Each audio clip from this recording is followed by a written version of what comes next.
I've been married to Jenna for 6 years, and honestly, things weren't perfect, but they were good enough. We had our ups and downs like any couple, but I thought we had something solid. We lived in a cozy little suburban neighborhood where everyone knew each other, and weekend barbecues or bonfires were a regular occurrence. It was the kind of place where you felt safe, where you could let your guard down. But I guess that's what made it easier for her to hide things from me. Lately, I noticed Jenna had been acting differently. She would stay out later on weeknights, claiming she was working late. I tried to give her the benefit of the doubt, thinking maybe her job was just getting more demanding. But the little things began to pile up. The way she would get defensive when I asked about her day, the accidental slip-ups in her stories about work, and her sudden interest in going out with the girls more often. These were all signs that something was off. I brushed it off at first, thinking it was just stress or maybe a midlife crisis. I never imagined it could be something like infidelity. It all came crashing down one fateful evening during a neighborhood bonfire. The sun was setting, and the air was filled with laughter and the smell of roasted marshmallows. Jenna had stopped by the store and picked up a few bottles of wine, claiming it was for the party, but I had a feeling she just wanted an excuse to drink. As the night went on, I watched her get more and more relaxed. She was laughing and dancing around the fire, a side of her that I had missed in recent months. The warmth, the joy, it was intoxicating.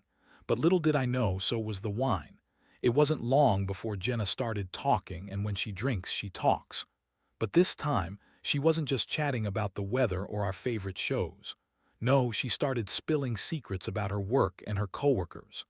Details about late nights, private parties, and, well, let's just say enough drink loosened her tongue. I stood there, a drink in my hand, feeling the world spin around me as I tried to process what she was saying. I smiled, raised my glass to her enthusiasm, and inside I was a storm swirling with confusion and disbelief. Then it happened. In a moment of vulnerability, she confessed to having an affair with a guy from work. I was frozen, a deer caught in headlights at the bonfire, surrounded by friends who would never suspect a thing. My heart sank and I felt a wave of nausea wash over me. I couldn't breathe. I wanted to scream, to shout, to demand answers. Instead, I raised my glass, toasted to love, and walked away from the fire. I didn't look back. I just left. The drive home was a blur, the radio playing some sad song that matched my mood perfectly. I couldn't wrap my head around the betrayal. I had to confront her, but how do you even approach that kind of situation? As I sat in silence, I realized I had to have a plan, something to make sense of this chaos sprawling in my mind. I needed to gather evidence, figure out how deep this betrayal ran, and then, only then, I could confront her. I knew the anger would come, but first, I needed answers. When I got home, I found Jenna passed out on the couch, her hair sprawled across her face like a halo. I wanted to shake her awake and demand an explanation, but part of me hesitated. I couldn't believe it. This was the woman I loved, the mother of my children, and she had just laid bare her infidelity in front of the whole neighborhood. This was just the beginning. I had a sinking feeling that my life was about to turn upside down, and I had to prepare myself for what was next. But what could I do? Where would I start? My mind raced with questions, and I felt like I was caught in a whirlwind of emotions. I was angry, hurt, betrayed, and ultimately, I knew I had to get to the bottom of this. The story was just beginning, and the consequences would be far-reaching. How do you reconcile love with betrayal? I was about to find out. The next morning was excruciating.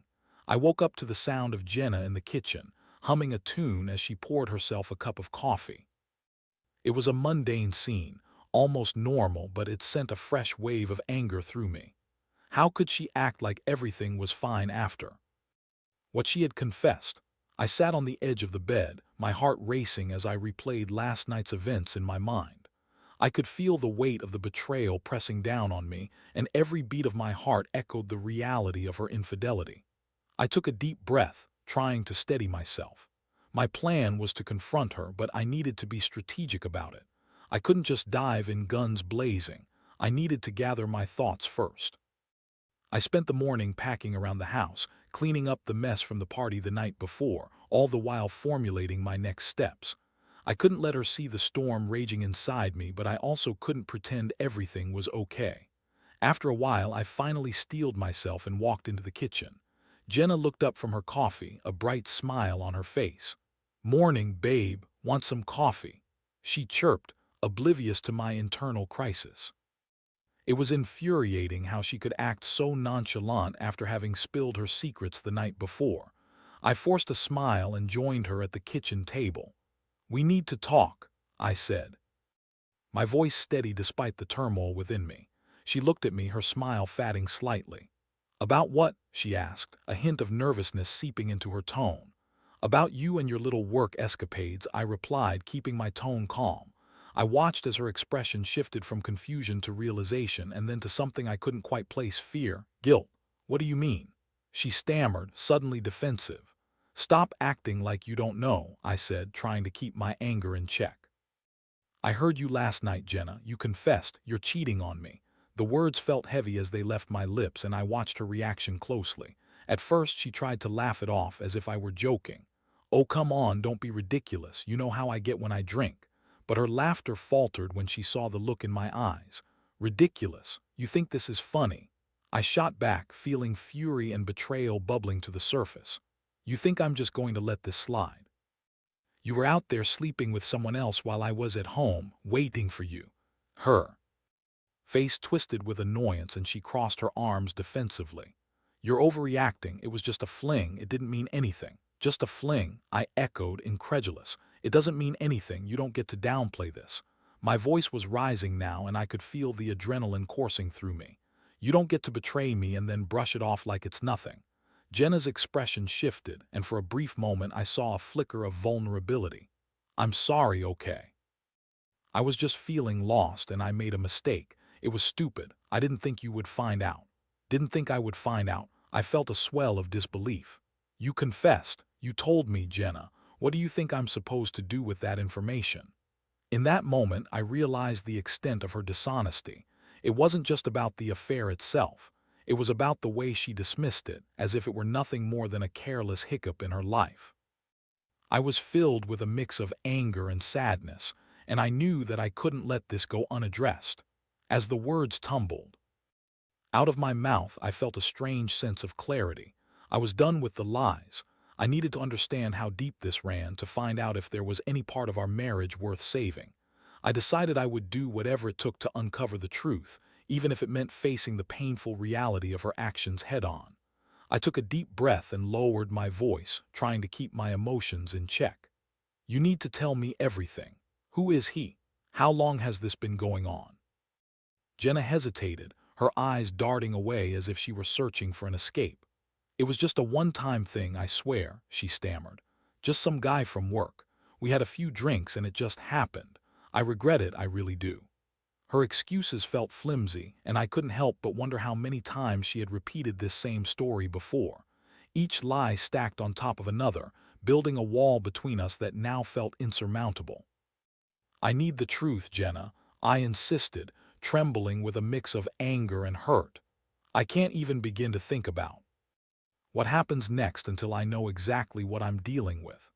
As she shifted uncomfortably in her seat, I felt a surge of determination wash over me. This wasn't just about betrayal. It was about uncovering the reality of our relationship, and I was prepared to dig deep to find it, even if it meant unearthing painful truths. The confrontation was just the beginning, and I was ready for whatever lay ahead. Jenna hesitated, her eyes flitting around the kitchen as if searching for the right words to say. The tension in the air thickened, and I could feel my heart racing, my anger bubbling just beneath the surface. It was like being caught in a storm, and I needed her to stop deflecting, to stop lying. "Who is he?" I pressed again, my voice firm but low, more controlled than I felt. "I can't fix this if I don't know what I'm up against." She finally sighed, looking defeated. "His name is Ryan. He's in my department. We were just having fun. I swear it didn't mean anything." But the way she said it made me feel sick. It felt rehearsed, and I could tell she didn't believe her own words. "Fun?" I repeated, incredulous. "You call cheating on your husband fun? That's not fun, Jenna. That's betrayal." The word hung in the air, heavy and undeniable. "How long has this been going on?" Just a couple of months, her voice faltered, and I could see the shame creeping into her expression. For a moment, I thought she might break down, but instead she turned defensive again. It was just a stupid mistake. You wouldn't understand. You're always so busy with work, so focused on everything else. Don't you dare turn this around on me. I snapped, cutting her off. My heart was pounding in my chest, and I could feel the walls closing in. This isn't about me. This is about you lying to me, about you disrespecting our marriage. I wasn't lying. I was just trying to find myself. She shot back, her voice rising with the intensity of our argument. Things have been so boring between us. You don't even notice me anymore. I thought you didn't care. Her words struck me like a slap. Boring, is that your excuse? You had to go sleep with someone else instead of talking to me. My voice was thick with hurt and disbelief. You could have told me you were feeling this way instead of going behind my back. But no, you chose betrayal. I could see the tears welling in her eyes, and for a fleeting moment I felt a twinge of sympathy. But that quickly faded as I thought about the lies, the deception. I began to realize that sympathy wouldn't change the reality of our situation. Do you even care what this does to us? To our family, I asked, my voice softer now, almost pleading, because it feels like you don't. Her silence spoke volumes. She looked away, biting her lip as if she were wrestling with emotions she didn't want to face. I didn't mean for it to happen. I never wanted to hurt you. I don't know. I felt so lost. I shook my head, feeling the weight of the betrayal pressing down on me. You didn't think about how I would feel. You didn't think about how this would affect our kids. You just did what you wanted. It hurt to say those words, but I needed her to understand the gravity of her actions. I'm sorry, she finally whispered, her voice barely audible. I'm so sorry, I messed up. I'll do anything to fix this. But even as she said it, I could feel the doubt creeping in. Could I trust her again? Could we ever go back to how things were? The thought of rebuilding felt overwhelming. I could see the path ahead, but it was shrouded in uncertainty and pain. Fixing this won't be as easy as just saying sorry. Going to take time, and I need to know if you're truly willing to put in the effort. I need to see that you want to change, not just say you do. She nodded, her eyes glistening with unshed tears. I want to change. I'll do whatever it takes. But deep down, I wondered if it was too late. I felt a bitter taste in my mouth as I contemplated the future. What was left of our relationship? Could I ever trust her again? The questions were endless, and I knew I had to figure out how I wanted to move forward. I needed a plan, something solid to help me get through this turmoil. I thought about reaching out to friends, gathering my thoughts, perhaps even speaking to a therapist about the situation. But first, I had to lay everything on the table. Jenna, I need you to understand that I'm not just going to forgive and forget. This is going to change everything.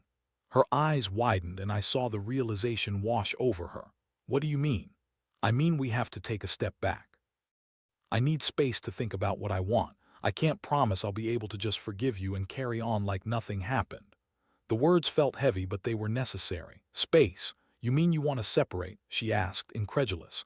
I don't know, Jenna. I just know I need to think, I said, trying to keep my emotions in check. I need to figure this out for myself, and I need you to respect that. The truth hung in the air between us, a painful reminder of the reality we now faced. I didn't want my marriage to end, but I also knew that I couldn't just ignore the betrayal or sweep it under the rug. I needed time to process everything and figure out what I truly wanted. I wanted to be sure that whatever decision I made was rooted in clarity, not anger or sadness. Jenna's face fell, and I could see the fear in her eyes. Please don't leave me. I'll do better, I promise. I felt like I was being torn in two, the desire to comfort her battling with the need to protect myself. I can't just pretend everything is okay. I need to know that I can trust you again before we can move forward. As I turned to walk away, I felt a mixture of sadness and relief. The confrontation had been draining, but it was a necessary step toward understanding the future of our marriage. I needed to take time to think, to process everything that had happened. It was the only way to navigate the storm that lay ahead. This was uncharted territory, but I knew I had to face it head on. I needed to figure out how I could rebuild my life, whether that meant fixing our marriage or finding a new path entirely. The journey ahead was uncertain, but one thing was clear. I had to prioritize my own emotional well-being, even if it meant facing the painful consequences of Jenna's choices. The next few days were nothing short of agonizing. I felt like I was trapped in a haze, caught between anger, sadness, and a flicker of hope that maybe, just maybe, we could salvage our marriage. Jenna was desperately trying to act as if everything was normal, but the tension was palpable. I could see the fear in her eyes, and while part of me wanted to comfort her, another part was adamant that I needed to keep my distance. I spent hours at work, trying to throw myself into my tasks to distract myself from the chaos at home. But even at the office, I found it hard to concentrate. My colleagues noticed my distraction, and I had to brush off their concerns, pretending that everything was fine. Inside, I felt like a volcano ready to erupt, and I needed to find a way to vent my frustration without losing my mind. One evening, I decided to reach out to my best friend, Tom. He had always been a sounding board for my problems, and I needed someone to talk to, someone who could listen without judgment.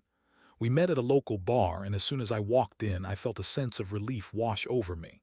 "Hey man, what's going on?" Tom asked, clapping me on the shoulder as I took a seat across from him. I sighed, running a hand through my hair. "It's Jenna, she cheated on me." Tom's eyes widened. "What, are you serious?" "Yeah," I replied, feeling the weight of the confession heavy on my shoulders. "She admitted it, and we've been arguing about it for days. I don't even know what to do." Tom leaned in, his expression serious. "You're saying she confessed at a bonfire? That's wild. What happened afterward?" I recounted the chaotic events of that night, the confrontation that followed, and the pain I felt as I tried to process everything. Tom listened intently, nodding along as I spilled my heart out. "So, what's your plan?" he finally asked, raising an eyebrow. "I don't know, man. Part of me wants to make this work, but another part of me is just so angry and hurt. I feel like I can't trust her anymore, and I don't know if I can get that back," I admitted, my voice thick with emotion. Tom leaned back, considering my words. "You need to take your time, man. Don't rush into anything. If she's serious about wanting to fix this, she has to prove it to you. You deserve to see real effort on her part." I nodded, feeling the truth of his words. "You're right. I just don't know how to make that happen. It feels like everything has changed overnight."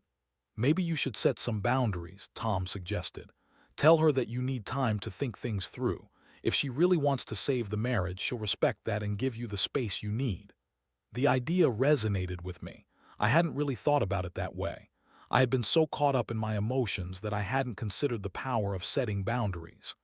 "Yeah, that makes sense," I replied, feeling a renewed sense of purpose. "I need to be honest about what I need right now." As the evening wore on, I felt lighter. Talking to Tom helped clarify my thoughts, and I realized that I needed to take control of my own narrative. I wasn't going to let Jenna's actions dictate my emotional state.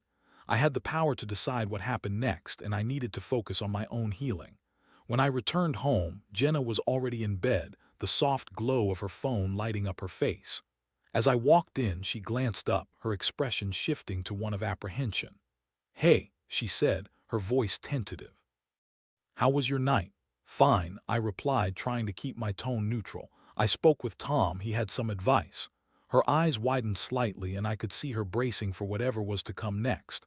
"What did he say?" "I think it's time we set some boundaries," I began, choosing my words carefully. "I need space to think, to process everything that's happened.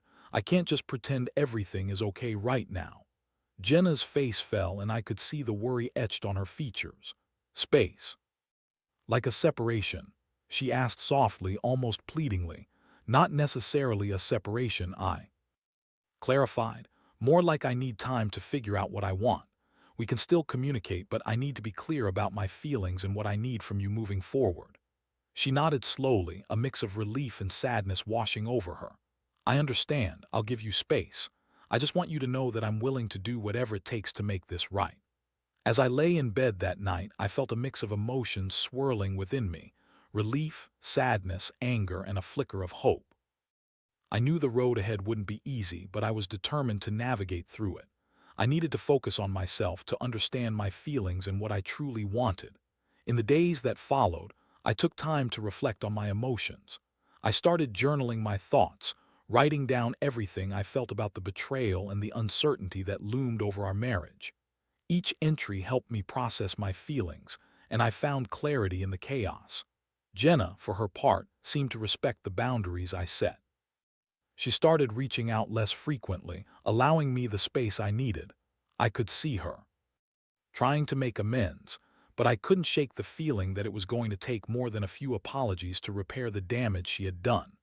As the days passed into weeks, I spent more time with friends, focused on my job, and found solace in my hobbies. It felt good to reclaim parts of myself that I had neglected while being consumed by the turmoil of our relationship. I knew I was still deeply hurt, but there was a part of me that was beginning to heal. The journey was far from over, but I felt empowered. I was taking control of my own narrative, and that was a powerful realization. I still loved Jenna, and a part of me wanted to believe we could work through this, but I needed to see genuine effort and change on her part before I could even entertain the idea of reconciliation.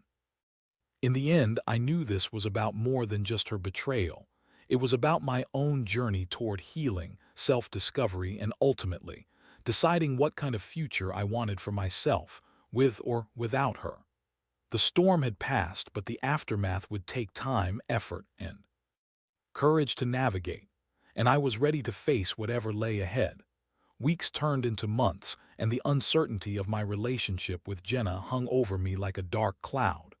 I had established my boundaries, and Jenna had respected them, but that didn't mean everything was fine.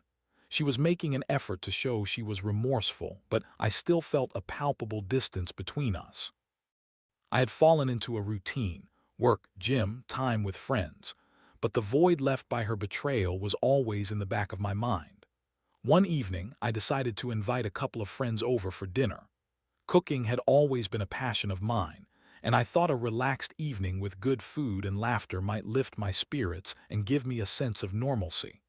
Jenna offered to help, which was a change from the weeks before when she had mostly kept her distance. Part of me felt hopeful, but another part warned me not to read too much into it. As the evening rolled on, the atmosphere was surprisingly light.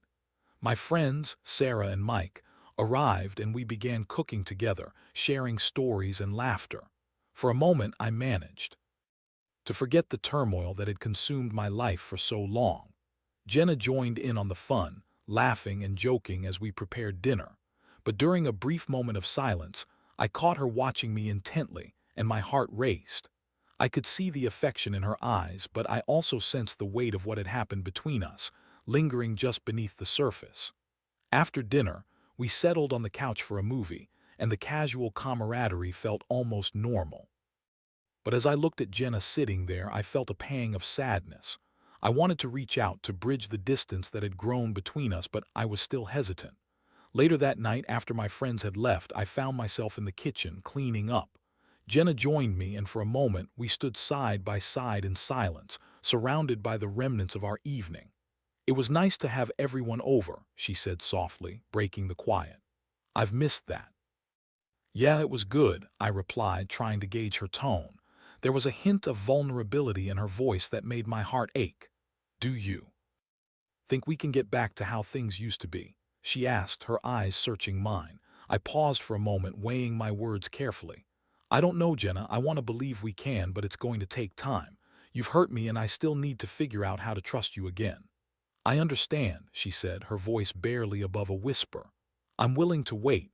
I know I messed up, and I want to prove to you that I can be better. I want to earn back your trust." Her sincerity tugged at something deep within me, and I felt an urge to comfort her, but I held back. I still needed to protect myself.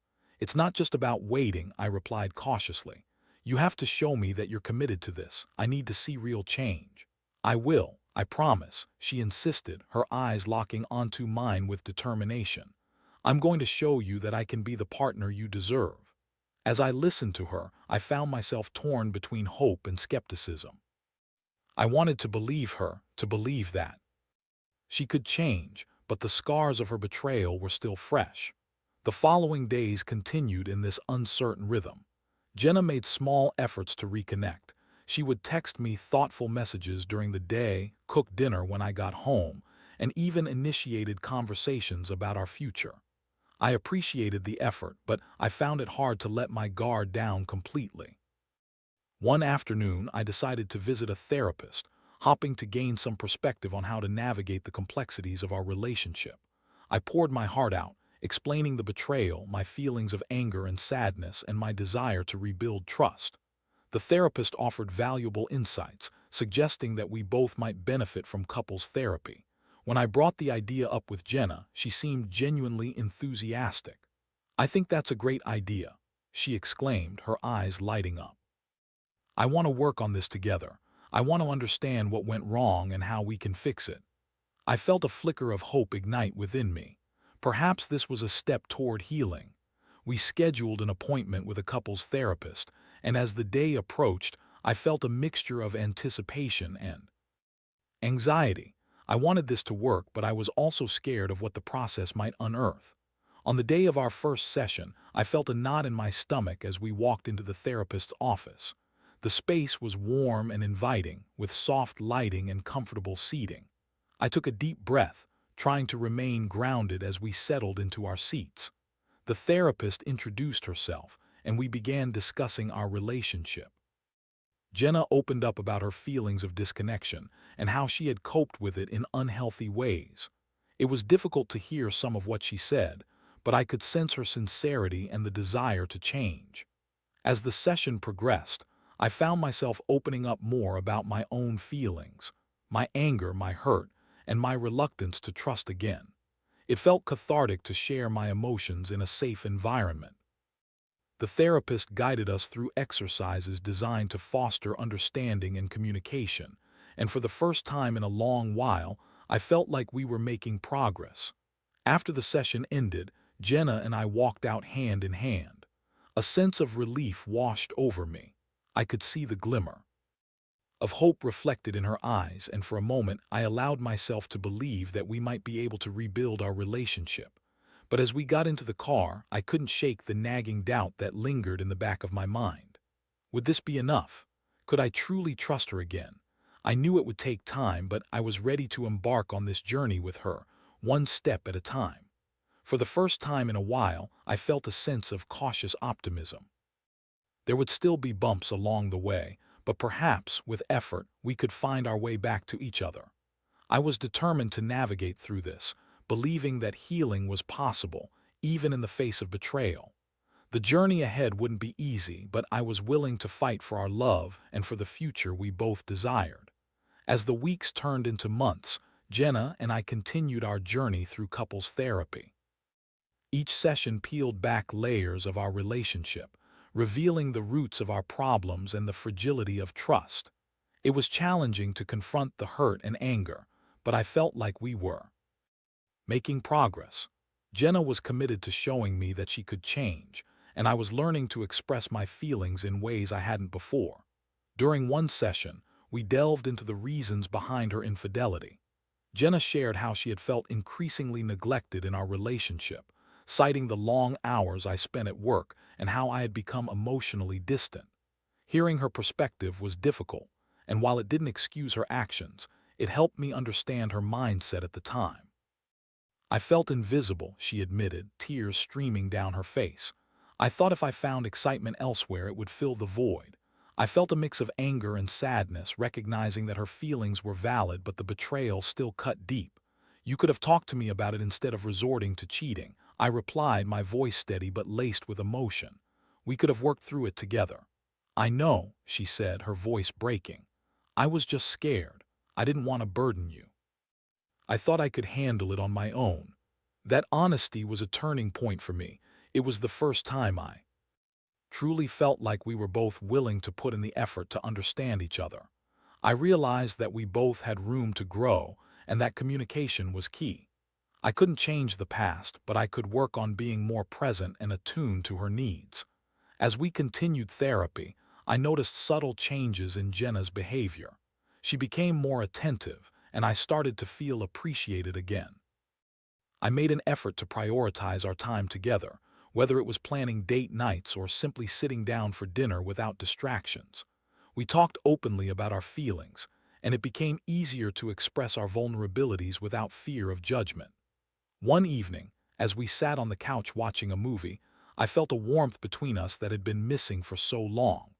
Jenna leaned against me, her head resting on my shoulder, and I instinctively wrapped my arm around her. As the credits rolled, I turned to her and said, "I really appreciate everything you're doing. It feels like we're finally making progress." She looked up at me, her eyes glistening. "I'm committed to this and to us. I want to show you that I can be the partner you deserve." In that moment, I felt a flicker of hope. Maybe we could heal from this. Maybe we could find our way back to each other after everything we had been through. As the weeks passed, we continued to attend therapy and work on rebuilding our relationship. There were still hard days, moments when old wounds would resurface and insecurities would creep in, but we faced them together, hand in hand. We learned to communicate openly, and Jenna made it a point to check in with me regularly about my feelings. It felt good to have that connection again. One day, I found myself reflecting on how far we had come. We had weathered a storm that felt insurmountable, and yet here we were, still standing together. I realized that while the act of cheating had shattered my trust, it also opened the door to a deeper understanding of our relationship. That realization hit me during one of our therapy sessions. The therapist asked us to share what we had learned through this process, and as I opened my mouth to speak, I felt a rush of emotions. I've learned that love isn't always perfect. It requires effort, vulnerability, and the willingness to face uncomfortable truths, I said, looking at Jenna, who nodded in agreement. "I've learned the same," she replied, her voice steady. "I've learned that I need to be accountable for my actions, and that love means being honest and communicative even when it's hard." As we continued to work through our issues, I began to find hope again. I started to see a future where we could rebuild our lives together, and I realized that our love had the potential to grow stronger because of the challenges we faced. The road to recovery was ongoing, and we both knew there would be bumps ahead, but we were committed to each other and determined to make it work. I had learned the importance of establishing boundaries, the value of open communication, and the necessity of self-reflection. Ultimately, this experience had changed me.